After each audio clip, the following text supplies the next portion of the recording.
Hi everyone, welcome to CompuScholar's Professional Development webinar for April 2024. Today we're going to explore industry-based certifications. We'll start off trying to understand what these industry-based certifications or IBCs are and why you might want them for your students. We'll explore state approval of certain certifications and talk about the CompuScholar approach to supporting your pursuit of those certifications.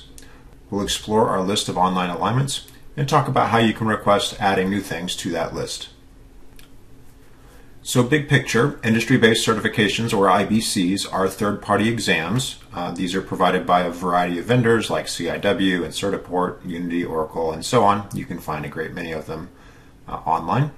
And these exams are designed to test your skills in certain areas. So you might have a certification in Java, you might have a certification in HTML or Python or Unity, or in other technical skills. These certifications historically were always used by software professionals who were maybe looking to brush up their resume as they were seeking a new job, or maybe looking for an internal promotion, so they wanted to prove that they had the skills that they claimed on the resume through these third-party certifications. And what we have found is that these certifications are now much more popular at the high school level. Now there are a variety of reasons for this. Your state or your district might have specific goals for getting students certified, and very often there's funding or financial motivations that are tied to those state or district goals. There might be federal grants involved, there might be state compensation, maybe even award for teachers, there might even be financial motivation for students to get these certifications. And students without any professional experience that are seeking their first internship may well want to add certifications to their resume to demonstrate that they know the skills that they've claimed from high school level classes. So it's important to understand the way that your particular state will handle industry-based certifications. Sometimes a state will publish a list of certifications that they approve of, and we can find these lists in many states, including Texas and Tennessee and Georgia and so forth. And so the state has gone through and just decided which certifications they believe are valid or worthwhile and which are not. And most likely there's some pretty strong motivation for you or your school or your district to only pick certifications that are on the state-approved list. So the nature of that motivation may vary from state to state and district to district, but most likely if you're in a state that has published this kind of list, you're aware of it and you know what's on the list and you're trying to pursue certifications that are from that list. Now unfortunately we recognize that sometimes those lists just don't make a lot of sense.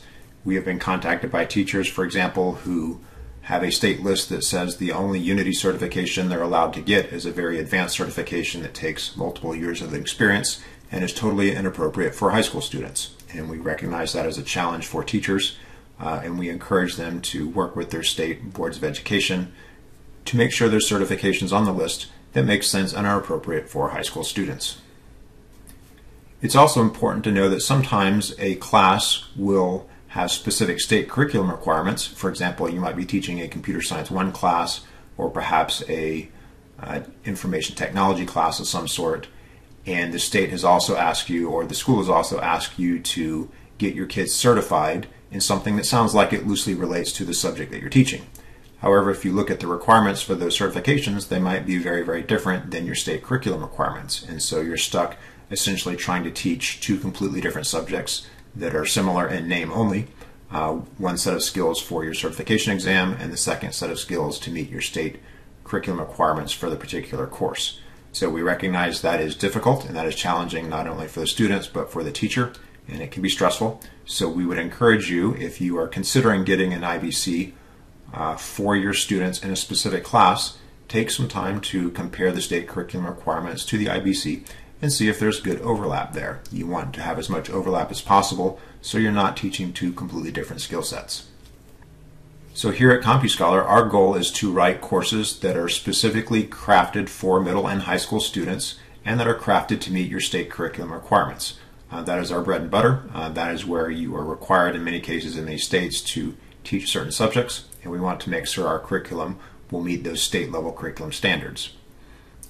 Now that said, we know our courses have a lot of natural overlap with the skills and technologies that are listed on many of the common industry-based certifications. And so what we've done is gone through these certifications and documented our alignment to these things, much like we would document our alignment to state standards. And what's important to note here is that In cases where we don't cover a specific skill on an IBC test, we'll list that so that teachers know they can close that gap if it's important. A teacher might decide that a particular gap is not important to pass an exam, or it might be something that you definitely want to explore with your students on your own to make sure they're prepared for that particular skill. So just a few important notes before we switch over and start looking at the certifications. These certifications are things that your students will register for and pay for and take through the third-party certifier. So if you're trying to get an Oracle certification or a Unity certification or a Python certification or so forth, you will register through the company that's offering that certification, and they will have specific procedures for registering and paying and taking those exams. And if you have any confusion about that, there's almost certainly someone in your school or district or your state Department of Education that's familiar with the registration process and how to get signed up for those exams, so you can check with them for help. Now, preparation for industry certifications is frankly a big business, and it's a money-making opportunity for these companies that are offering the exams. So virtually all these exams will be accompanied by some optional exam prep material that you can pay for. So if you decide that you want help closing the gaps or you want some extra reinforcements for your students, you or the school or the district or the state can potentially opt to purchase additional exam prep material above and beyond what CompuScholar offers. Ideally, you'd like not to do that because it does usually cost money, and you'd like to rely on the curriculum you've purchased to meet state standards, so we'll help you do that as best we can. And lastly, I'll note that CompuScholar is not involved in the administration of the exams or checking out the results or certifying anything on our own. So we're a curriculum provider, and we are not officially aligned with any of these exams. We've just made a good faith effort to show you how you can use our curriculum to help students prepare for the exams. But actually taking the exams and getting certified is something that you'll do directly with the third-party companies. All right, let's go over to our website and check out our alignments list. You can start at compuscholar.com/schools, and we'll show you where to go from there. Okay, this is our main website. I'll click on For Classrooms to get to compuscholar.com/schools, and I'll pull down Standards and go to the Certifications page. Now on the certification page, you can see we've listed quite a few certifications from a variety of companies. And what we've done is looked at these certifications to determine if there's enough natural overlap to document how our curriculum should be used to prepare for that exam. So if you click on one of these links, you'll get to an alignment document that will give you a link to the exam itself. We'll talk about the CompuScholar course you should be using to prepare for the exam, and then a familiar looking alignment document with the exam requirements on the left and the CompuScholar chapters and lessons where we meet those requirements on the right. So what you're looking for as you scroll down through this alignment document are sections where perhaps there might be some gaps. And so in this particular document on the right hand side, there were no gaps. So it looks like this CompuScholar course would cover everything that students need to know on this particular certification from CIW. So that should give you a good sense of confidence heading into the exam. Let's check out another exam like this IT Specialist in Java from Certiport. Let's skim down through this alignment document, and you'll see some things that are marked as NA. So this particular CompuScholar course, which is our Java programming course, does not cover command line arguments. That's a feature that's not normally used or accessible by students that are in a protected environment, and so we don't typically cover that in our courses. So this is something that is covered on the Certiport IT Java exam, so you'll have to decide as a teacher if you want to spend some time with your students to close that gap. If we spin down through the rest of the requirements, it looks like that's the only gap you'll have to cover. So again, this is pretty strong natural alignment to the exam, even though we don't cover 100% of the topics. So just taking a big picture look at this list, we have a couple of different HTML related exams from CIW. At Certiport, our Digital Savvy lines up with their Digital Literacy certification, our Java programming class for IT Specialist Java, our web design class again for HTML and CSS. Our Java class aligns to both the Java Foundations and the SC8 Programmer. You can see how our Python course aligns to the PCEP exam from the Python Institute, and then you'll see how you can use our Unity course to study for the Unity Certified User Programmer certification.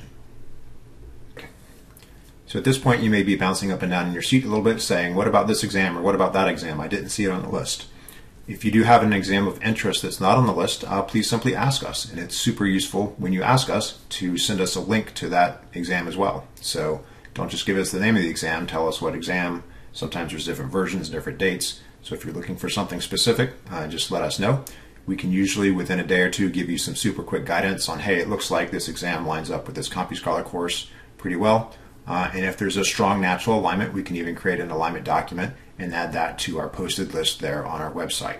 So we always encourage these suggestions, and we hope you'll make them if you're interested in some additional industry certifications through our curriculum. Thanks so much for watching. As always, we appreciate your time.